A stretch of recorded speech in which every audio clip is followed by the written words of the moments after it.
Something flashed on, and I couldn't read it. But I wanted to say hello. It's been a while, and it's a little after midnight, and I am in my robe, as you can see. And again, I just wanted to say hi. I haven't, I haven't recorded anything. I've been really tired. I've been dealing with a lot of things that might seem insignificant in your life until you actually, until they're actually no longer there for you, until things are different. Um, it's just a lot of stuff. I'll just say, for example, um, something as small as your skin on your face. My face is has been very dry um, after the powerful chemo that I had in November. No, it was in October. Sorry, it was in October, and so my face has become super, super dry, and it is what it is. I mean, even now, I've been putting all kinds of things on it, like olive oil, um, beef tallow, which somebody said to use, CeraVe, and the last thing today I used some coconut oil. And coconut oil actually seems to be working the best. One of the things my daughter and I were talking about is just that the weather right now, it's pretty dry. It hasn't been muggy, rainy here in the Pacific Northwest, and so it's very possible that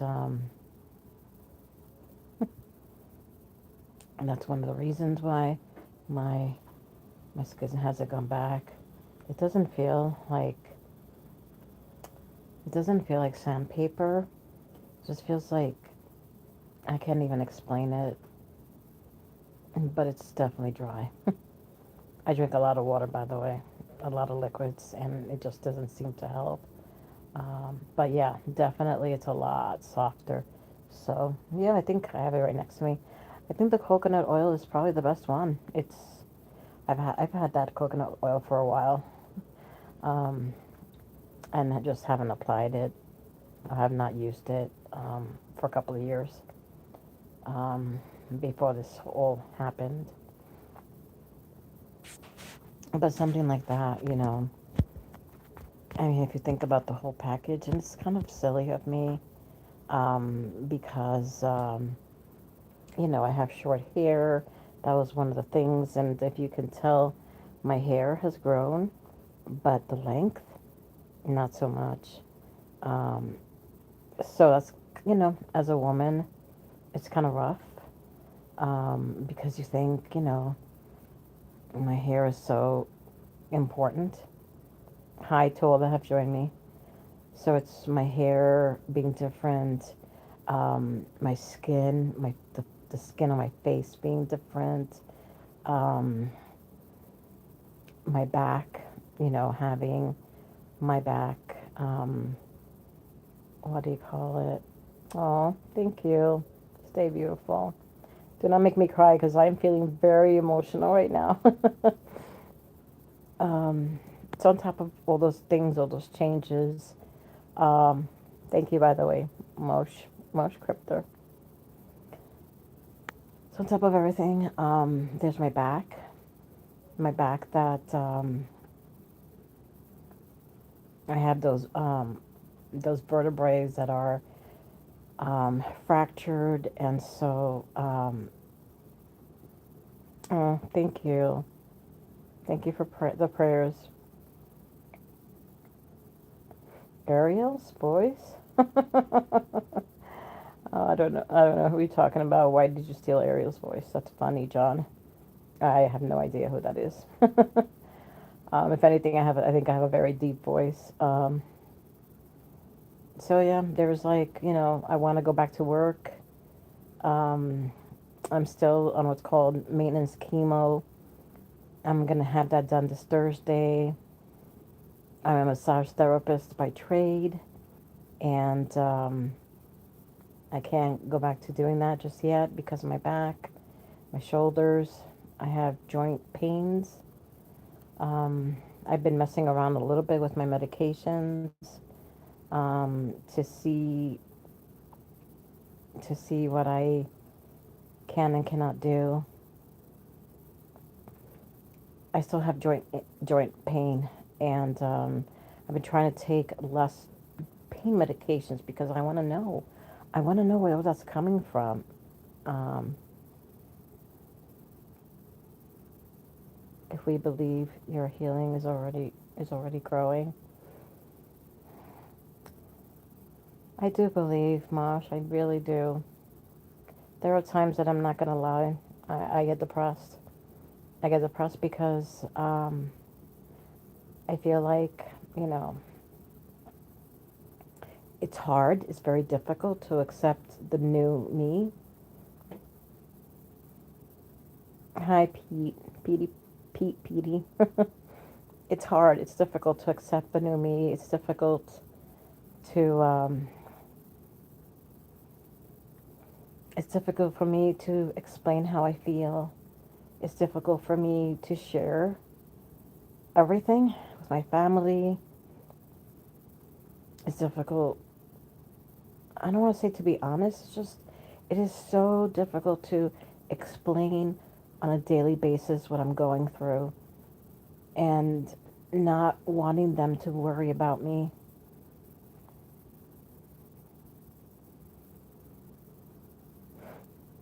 Thank you.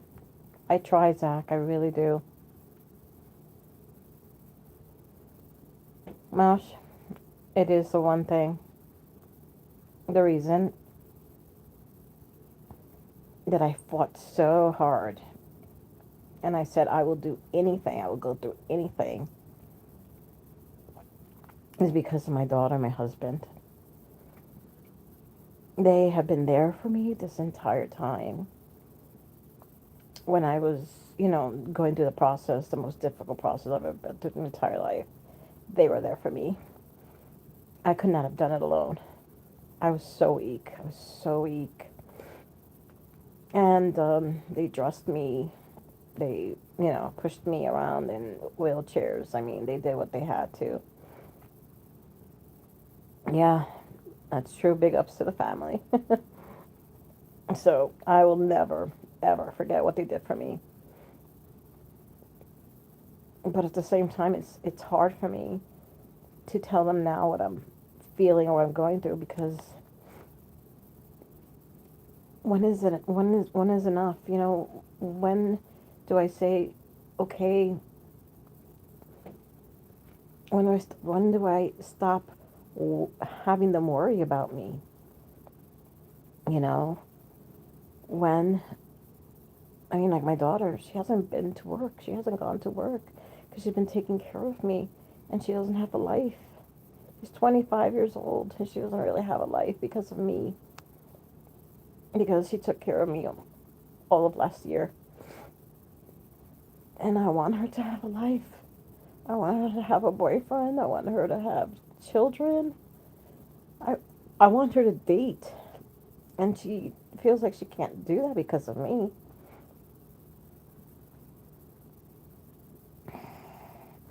I'm sorry. I thought I would come on here and talk about other things. I didn't realize I was gonna do this.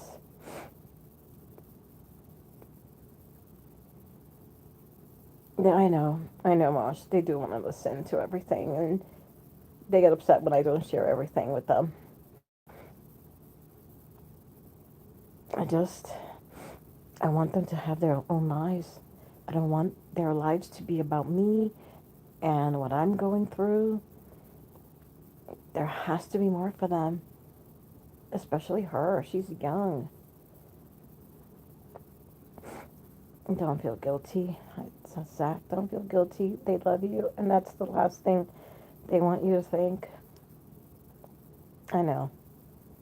I know that. I do know that. They've sacrificed so much for me. They have. And again, because of them, because they, because of their love, even before all of this, we've gone through so much. And because of their love, and I would love to see grandkids. So the next thing for me is going to be probably physical therapy.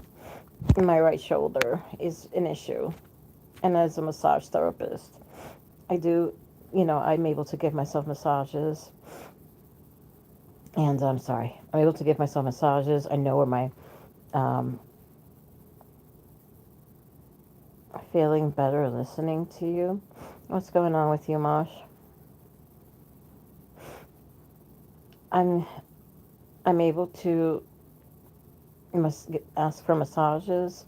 I'm able to tell my daughter exactly which muscles are hurting, which ones are bothering me,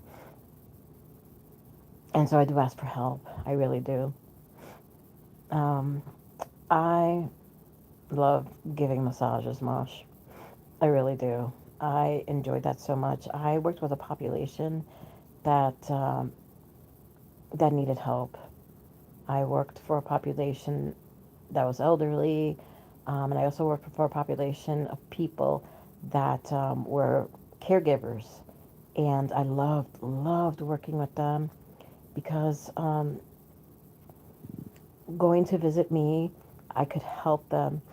I could help them um, with just by listening, giving them massages.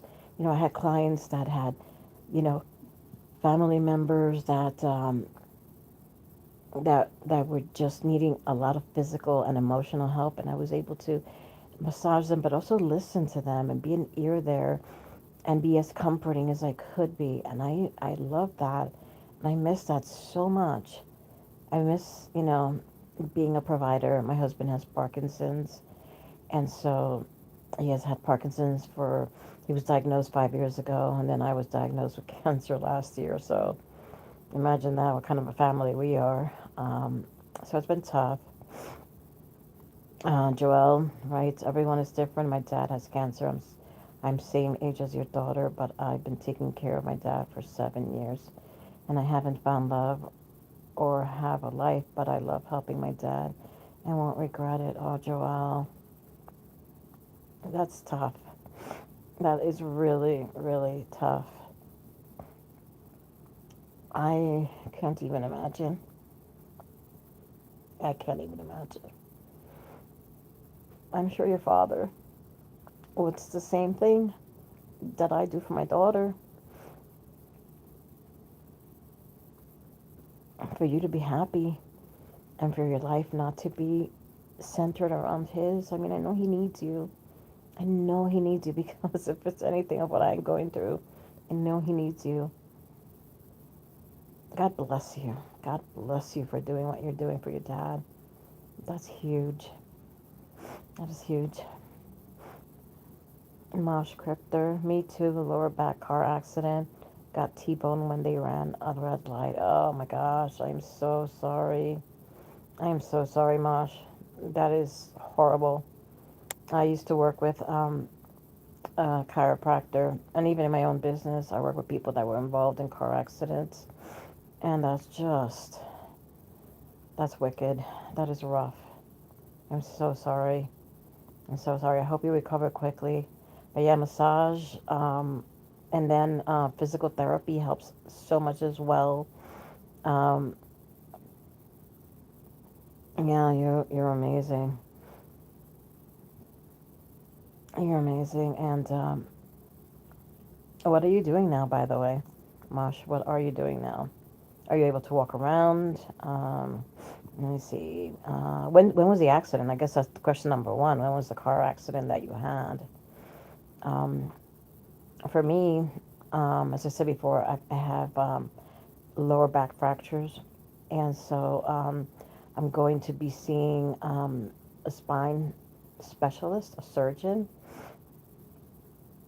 and so the question is going to be how are my fractures going to be treated? Am I going to? I don't know. I mean, honestly, I don't know. I don't know if I don't know if I should say that I'm on a medication where it helps build my bones. And so we have cells that help build bones, and then we have other cells that take down bone tissue. And so I take medication that stops the cells from breaking down bone tissue, so that my bones and my vertebrae will build. But if you think about it, and I thought about this a lot, what other bones are being built larger, and not going to affect, and then what is that going to affect me? How is that going to affect me? Which bones? Like I said, we have that thing they call osteoblasts and osteoclasts, and so those are cells that we have naturally, and so if we stop being the ones that are meant to break our bones naturally, that means that I'm building a lot of bone tissue in places that might affect me later on in the future. So that's another worry for me. um, yes, thank you. Thank you for the prayers. I'm better 3 years ago. Wow. Yes, stem cell treatment. That is what I had. Stem cell treatment in October. And yeah, the process itself before before was hard because I had to have a lot of things happen. I had you'll see scars on my chest. Let me see if I can show it to you. I had a Hickman line. Sorry, I had a Hickman line right there. Okay, and I have a port right there. This is what they're going to use to put medications in me and take blood out this Thursday. I have an appointment. So this guy right here, both of them lead to, they're on my left side. They lead to veins in my heart, near my heart. And so they, I had it's called a Hickman line. Uh, I had a Hickman line, and yeah, it's amazing what they can do. And so that's where I had the treatments done through. But I also had a lot of other stuff done through there, and it had to be cleaned every day with these saline injections, and my family members could do it, and so that was all a weird process. It was kind of icky having a tube coming out of your body. I mean, I just I had to joke about it. I had it in me for a month. There are people that have had it for over a year. I can't imagine having something like that for over a year. And I hope and pray to God that that never happens to me, because it was not a fun feeling having something hanging out of your body, something that could have easily been pulled. Um, it just wasn't mentally. I'm going to tell you right now, it messed me up during that whole month. It totally messed me up. Um, the dude ski sky. What did you say? I'm reading a book on anti gravity. It's impossible to put down. I'm glad I actually miss reading good books. I I just enjoy. For me, I nothing nothing retains here. It's funny because I still remember things. Like I can tell you stories about my past, but if you ask me what I ate today, it's going to take a minute. So my short term memory definitely has been affected. Some of my long term memory, I used to be pretty good with details. I'm not like that anymore. So I write down lists so that I can remember things. I bet, oh my God, you are right. Your body naturally tries, J. Deville, your body naturally tries to reject it. Yes. Your body recognizes a foreign object and reacts to it. Jay, it does. Having the Hickman line, um, it was interesting because my body actually, and it sounds really weird because it sounds like something from Star Trek, but it kind of assimilated around, like the Hickman line assimilated to my body, and my skin grew around it, and so it became kind of part of my body. So if you tugged on it even a little bit, I could feel it, and I could feel the skin going with the tube. So, yeah, that was an interesting experience.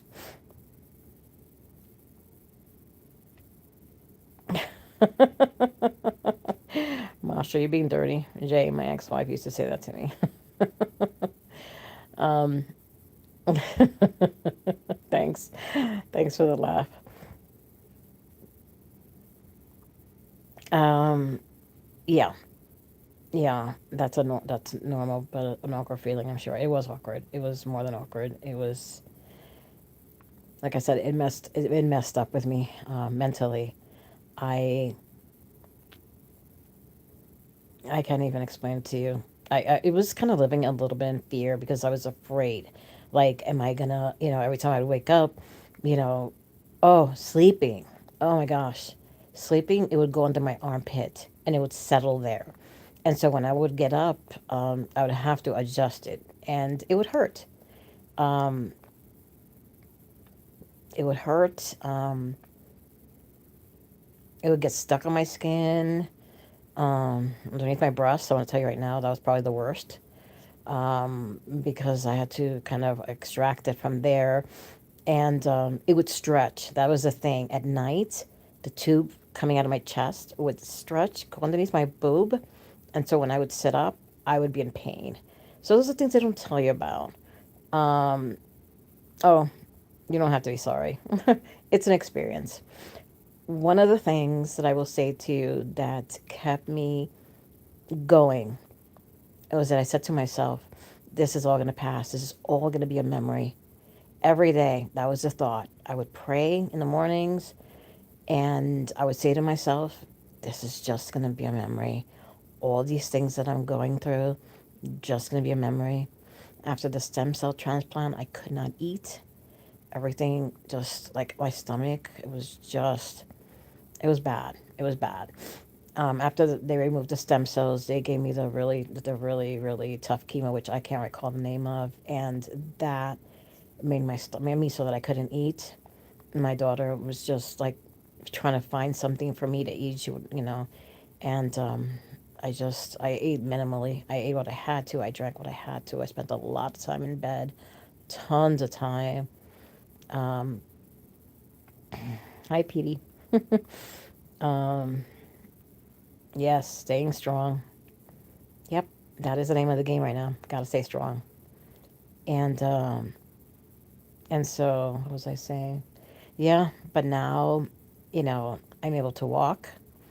Um, Before or after the treatment, after the stem cell transplant, I was in a wheelchair, and I went from a wheelchair to going on a walker, and then now I'm using a cane. Actually, I can walk without a cane, especially in my home, only in my home, really. I'm afraid of falling, and so I have the cane. No, Jay, I'm not finished with chemo. I I'm having chemo again this Thursday. I so the type of cancer that I have is called multiple myeloma, and I have two cells in my body that are, for a better word, defective. So it's not just one; it's two. They grow out of my blood cells, out of I forgot what blood cells they're called. But they're actually white blood cells that I remember. I can't remember. I'm sure I remember eventually. Um, and so the chemo is to target that. After I finish my transplant, they call it remission, but I still do have some of those cells. It's called I'm in deep remission. But I did still find multiple myeloma, and yeah, my body is fighting. Um, I'm not. So, oh, I'm sorry. Just to finish that, I am taking what's called maintenance. chemotherapy.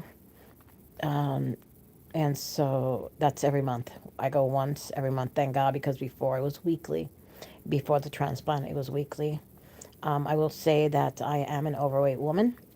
And one of the things that I did last year was that I decided that I was not going to be, that I was going to be proactive and that I was going to eat better because I knew that certain things were not good for cancer and certain things were good to fight cancer. And so I did some research. Even through my haziness, I was able to do research.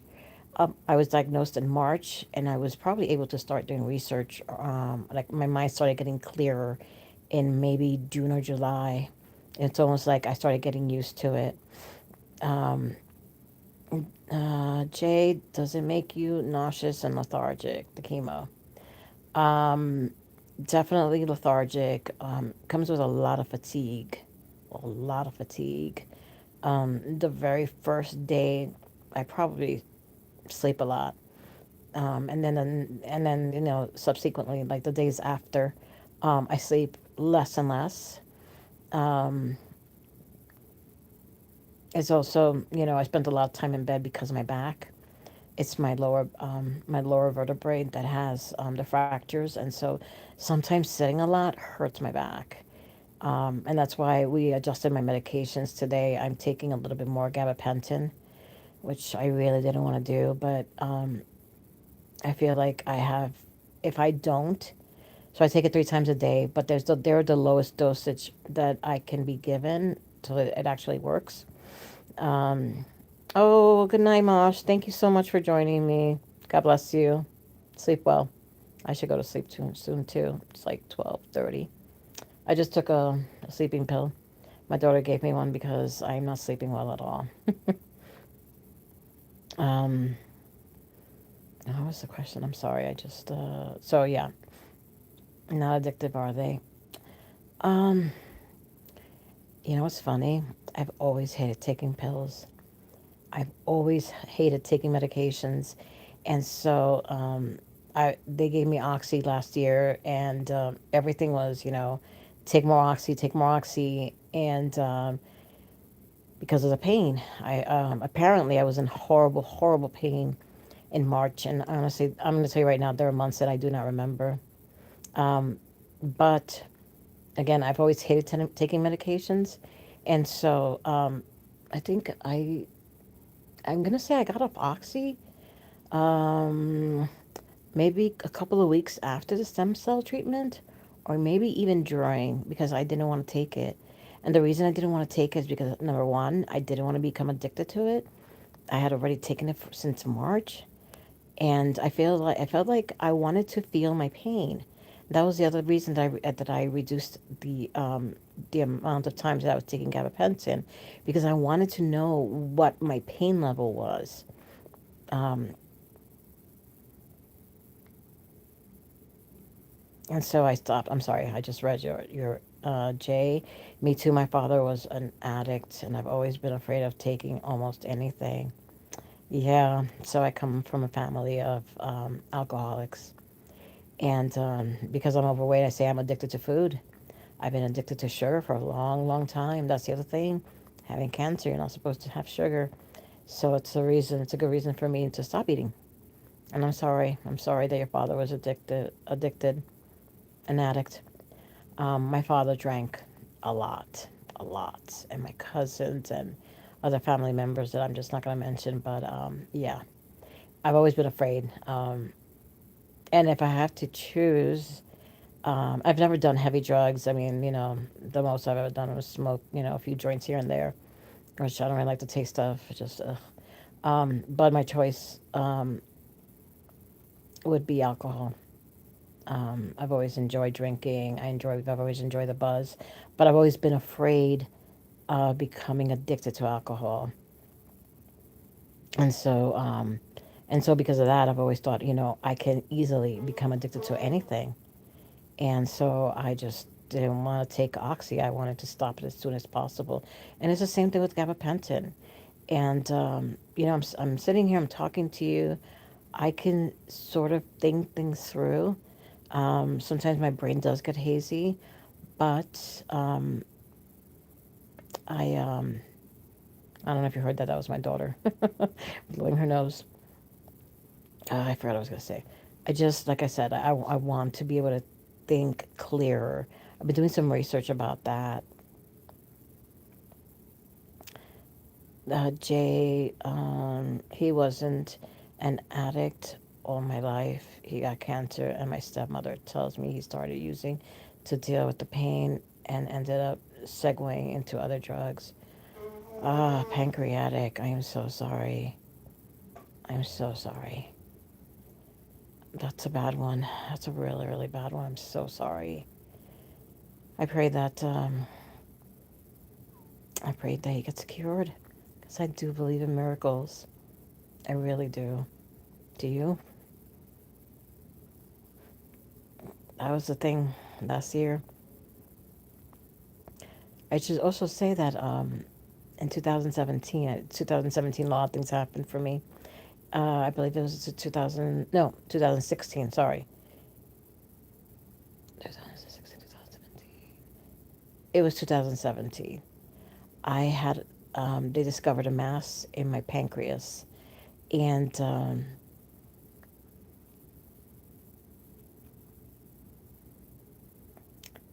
I'm sorry he passed away. That must have been rough. How old were you, Jay? I had a mass in my pancreas, and they removed it, and there was no cancer. It was called precancerous, I think. Um, so maybe that's where all of this came from. I don't know. I don't know. It was 45. Oh, I'm sorry. He was 45 or you were 45? Either way, that's young. I'm 57, by the way. 56 when I was diagnosed. No, yes, 56. 56 going on 57.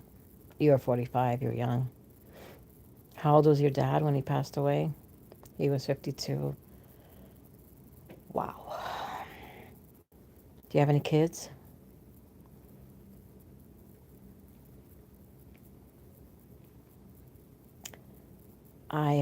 Like I mentioned before, I have a 25-year-old. I'm getting there and getting nervous. Why are you nervous? Because you're going to be 52 soon? You have three girls. Do you have any issues? Have you had any issues? You know, physically, medically? It's rough when you have children, isn't it? You start thinking about all those things, the future, what it can bring. If you're not there for them, it's really, really off, isn't it? And then you fight for them. You fight for them with all you have. That's what I did for my daughter. I'm fighting for her. Cancer runs in my family. Jay, cancer started running in my family, in my immediate family. I have two sisters. One sister who has cancer, and one who had uh, cancer in her para- parathyroids, part of her thyroids. I'm going to say to you to start doing your research, Jay, because there are so many things that you can do to help you, I don't want to say avoid getting cancer, but I want to say help you if you get it, and maybe, who knows, maybe even stop it. I mean, I've watched so many videos. I'm going to say Dr. J, I think his name is Dr. J, Jay. Um, Darn it, I don't really remember. But there are so many things that you can be doing, eating, and that's what I do. Um, I have my husband. I did research on what, like berries, like things that help fight cancer, and that's what I did last year. Last year, and even this year, even now, he still gives me a shake. My husband gives me a shake where which provides all these antioxidants that are really, really great to fight cancer. And so I would tell you to start doing your research. Um, and spices that help you, like cumin, which and and stuff like celery, which helps me with my bones. I mean, there's so much that you can do to help yourself. And honestly, I would start doing it now. I would start doing that research and find out what you can do to be proactive. Because if, I'm reading and it says my oldest is 18 and is a sophomore in college. The other two are 12 and 10. Oh my gosh, they're so young. Um, and I just want to at least get them through college. Turmeric and broccoli. Yep. Turmeric is fantastic. An effort's being made. I'm so glad. Broccoli has been amazing for me. Um, I don't eat broccoli as often as I used to, um, because of the month, the time of the year, and where I'm at. But broccoli is amazing, amazing. It helps clear your gut, and so all these things that I started doing, I will say that in the month of September, they tested before I had the stem cell transplant. They tested almost all. I mean, not almost all of my body. I'm gonna say except for like my hair and my nails, but I had gotten CAT scans, MRIs, um, even I even went to a gynecological. They scanned my I went to and this was at Fred Hutch, by the way. They had dental work done. My X-rays done for my mouth to see if I had anything. My pancreas, because that was a big issue for me because of the mass that I had before.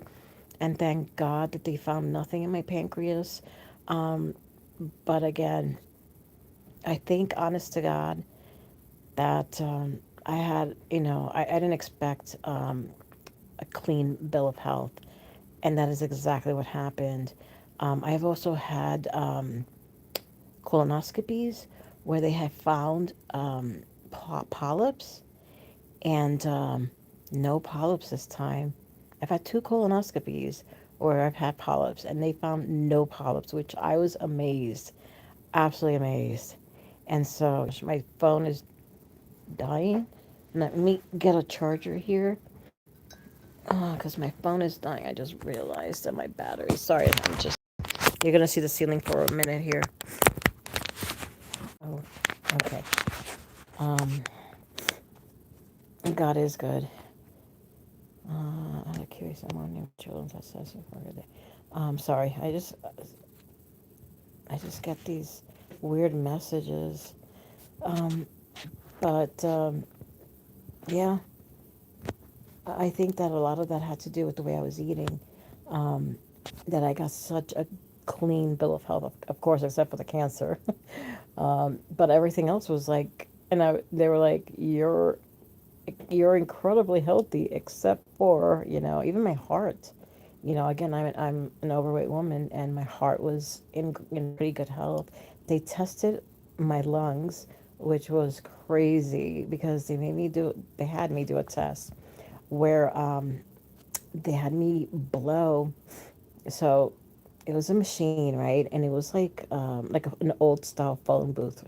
And they had a chair, and so I sat in a chair, and they had me blow on this thing, and they put a mask on me, and they had and something in my mouth, and they had me blow on it, except that there was an obstacle in my mouth, so I was blowing. It was almost like if you have something in your mouth like this, and you blow on it, and you really can't blow. And that's how they measured my lungs, the capacity of my lungs, um, and the capacity of my breathing. So that was an incredible experience. I've never had anything done like that, and it was a little bit frightening, um, but the results were good. Um, they also gave me they gave me something to help me with my breathing. That was prior to that test that I just spoke about. What else? There was so many tests, so many tests. They tested my bone density. I was wondering how those tests go. Um, so It was just kind of like an X-ray machine. When they tested my bone density, and they tested it for my back, from my C1, my cervical, down to my lumbar, for my spine, because they were concerned. Another concern, and I did have radiation last year. And that was tough. That was really tough. Okay. Oh, you did that for asthma. Oh God, they had a needle. Oh, I'm so sorry. I'm so sorry. That's horrible. Wow. Ouch. That sounds horrible. I'm so sorry. I hate needles. I hate needles, and I've had so many needles in me. It's been incredible. Um, I have veins that are very thin and they roll.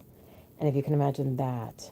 And so, every time I had to, during the month of September, yeah, during the month of September to through October, yeah, and even beginning of November, I had to go in every day and get, and do, blood draws. And so in the beginning, it was, through my through my port, and then after they installed the Hickman line, it was through the Hickman line. Um, but prior to that, it was through needles. And so, and because I have thin veins, I had to drink a lot of water. That's a trick. You have to pump up your veins, and you drink a lot of water. But unfortunately, there were times when I had tests that I couldn't drink water before then. So, those are the crappier days. Um, I will say that, my experience at Fred Hutch was amazing. The nurses were fantastic, absolutely fantastic. The doctors were great, and so it was a really good experience. I'm no longer going there. I transferred back. I transferred back to my oncologist, the one that I first saw, because I think he's amazing. His name is Doctor. I call him Doctor J. I forgot his last name, for goodness sakes. Oh, Doctor Lopez.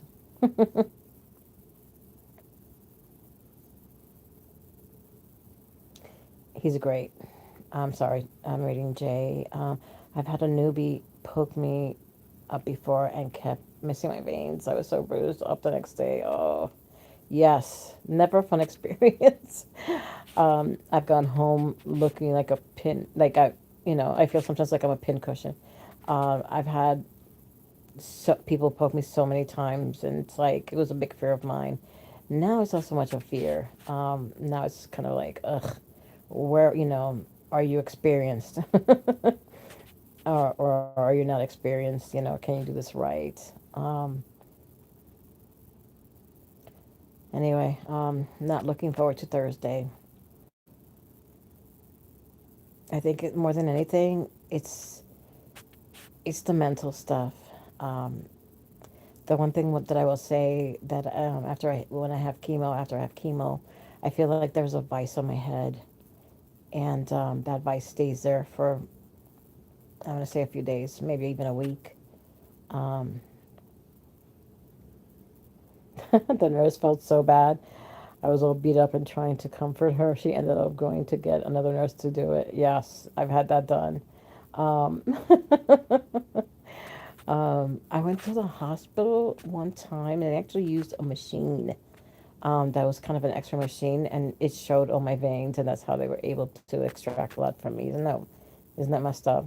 That's how thin my veins are. Um, but anyway, Thursday, not looking forward to it. Like I said, the chemo, after getting chemo, it feels like I have a vice, running through my head, like all of this. I feel like it's being squeezed. And so I give myself massages. I'm not going to do it right now, but that's one of the things I want to do. I want to, teach massage online, because it's incredible. The things that I learned in massage school, absolutely incredible. Things that I did not know about my body. Um, and I want to teach that. If I can't see my clients, I want to do something online. I want to, you know, I want to teach. I think that's one of the things I've always wanted to do. I'm looking at my hair. I like to play with it. One morning, just recently, this hair was standing up. The little tiny hairs, yeah, see, it was standing up, and I told my daughter, "Look, my hair is growing." But my hair, it's funny. If you look at my channel, your hair looks cute. Thank you. If you look at my channel, my hair is curly, and so for me, this is weird. You know that it's so straight.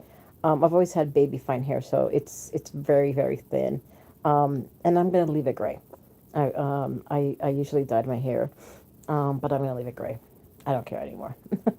I'm actually happy with this. I'm actually gonna leave it shorter. I always had really. It looks like it's dyed platinum. No, this is gray. I'm not gonna dye my hair anymore. I think I'm moving away from doing a lot of artificial, what I call artificial stuff, hair dye. I'm gonna stop doing that. I'm not gonna do my nails anymore. I'm sorry. And if I do, it's gonna be using natural stuff, and I don't even know if that exists. But I'm just, what for, I'd rather spend my money on other things.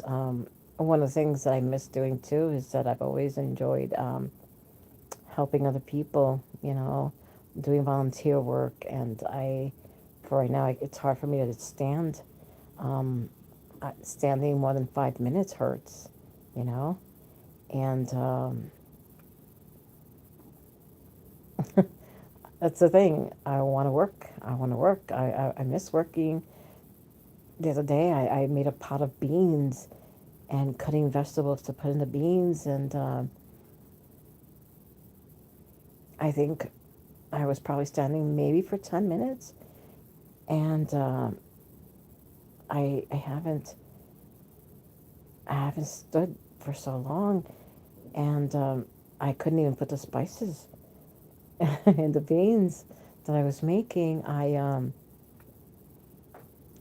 sat down. Almost ran into the living room or hobbled into the living room and sat down. I felt so out of breath, and my back, it's not a pain. I shouldn't say it's painful. I should say that it's muscular. It's definitely muscular. And my muscles begin to hurt. And so, yeah, I had to put the spices a little bit afterwards after I rested. And so that's when my days are like I stand up for a while and then I rest. I stand up for a while and then I rest. And then I sometimes lay in bed because, like I said, um, my my back hurts sometimes when I sit too long. And so the other thing that I started doing is butt clenches. um, what do you call them? Just muscle clenches. Clenching my buttocks so that when I get up, it doesn't hurt as bad. My lower back, I discovered if I do that, it doesn't. My lower back doesn't hurt as badly. Um, you can teach on here. Come on with a curriculum. Set a time to stream every day, and just be patient until you grow a following. You have the face for it. Thank you. When I first came in, I thought you styled it that way. No. Nope. No, it's funny because it goes this way naturally. I had no idea. And that's funny because the hairstylist usually asks me, how does my hair part naturally? And if you look at, I think my videos, I've usually parted it this way. And now it's going this way, which is, it's insane to me. So this is different. Yeah, sometimes I'll play with it, but honestly, it does what it does. And if you look at my other videos from before, you will see how little, wait, I was balding. And so that's the other thing. I feel like I have more hair than before. When my hair is super short, you could see the bald spots. And yeah, hair does change as we age. But my hair was falling because of the cancer last year. And I feel like I still do have some bald spots, but they're harder to see. And maybe it's harder to see when it's short as opposed to when it's long. I don't know. But I'm just not gonna I'm not going to I'm not going to let my hair grow that long anymore. Yeah, I am gonna teach. Um, I speak Spanish, so I thought that I would do the classes in Spanish. Um, they're not going to be really classes. I'm just going to impart what I know. I do have massage books, and I just started looking at them recently, and there are things that I think that people do not know about themselves, and so I thought it would be a fun thing to do, maybe in English and in Spanish. Um, but these are things that I did not know about my body before I went to massage school, and and even if I knew them, I didn't really think about them in terms of my own body. Let's say like the lymphatic system, and how it works. I knew we had a lymphatic system because I had taken biology classes, but I never ever really thought about how they work in my body. To me, it was like textbook material, and so I never thought about, you know, how I could help my lymphatic system. And massage teaches you how you can help your lymphatic system and keep it clear. You know, um, you can teach Spanish. I haven't seen a channel on YouTube where someone teaches language, which you would think would be common. I haven't either, but the truth of the matter is that my parents are Puerto Rican. I was born here in the United States, and the only times that I spoke Spanish, was with my parents, or my aunt, or whenever we went to Puerto Rico to visit our grandparents. And so right now, and I'm from the East Coast, by the way, originally. And so right now, I haven't spoken that much Spanish in a very long time. Um, I, and so my Spanish is pretty bad. So I don't feel like I can teach that. But massage I can. And, I can look up the terms, and in my broken Spanish, I can, what do you call it? I can teach massage. I just have to translate the verbiage, the like the muscles, the bones, that kind of stuff, the nerves. But I can definitely do that. Use it or lose it. Yeah, exactly. I mean, if like again, if you look at my channel, you'll see that I do speak some Spanish, and people encourage me, and I sometimes apologize because I know that it sounds horrible, but I know that I can make myself be understood.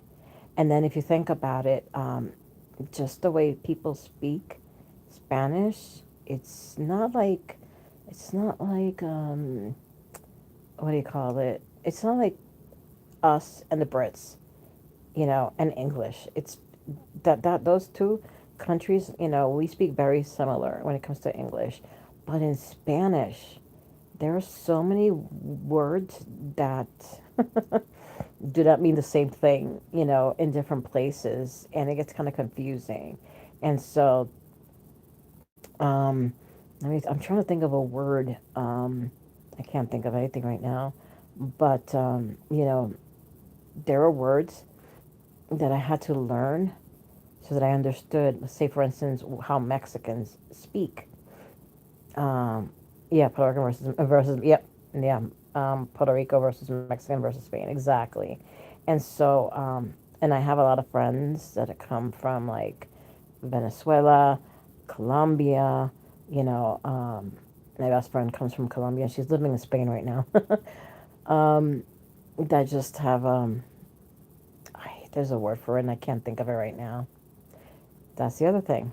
When I can't think of things, I usually write them down, or I look them up on Google. And Nunchka candy for something nasty in Mexico. I don't even know what that means. Panunchka. Never heard of that. Interesting. Okay. So this is a dirty word. If you know that word, then you know what bicho means. In Spanish, in Puerto Rico, bicho means a man's privates. But in Mexico, and some countries in South America, it means a fly, or a gnat, or an insect. And so, yeah. Oh, yeah. I just learned recently because I would say the word excited, excitada in Spanish, and apparently for Mexicans and other countries in South America, excitada means that you're in the mood. And so I had to remember that I can no longer say the word excitada. I know that word, the bad words stick. Yeah, exactly. They do. The bad words do stick. Um, so yeah. Um, but anyway, I think it might be a fun thing for me to do and keep me busy, to be honest. Um, oh, excited. Yep. Exactly. Um, so yeah, I do want to teach. I'm looking at the time. It's 1 o'clock. What time is it at where you're at, Jay? I took a sleeping pill, and I'm getting a little sleepy. I hope. I have things to do tomorrow. Um, but I do stay up late, so I might come back on. Whoa, it's 4 o'clock. You're on the East Coast then. Do you like living in the East Coast?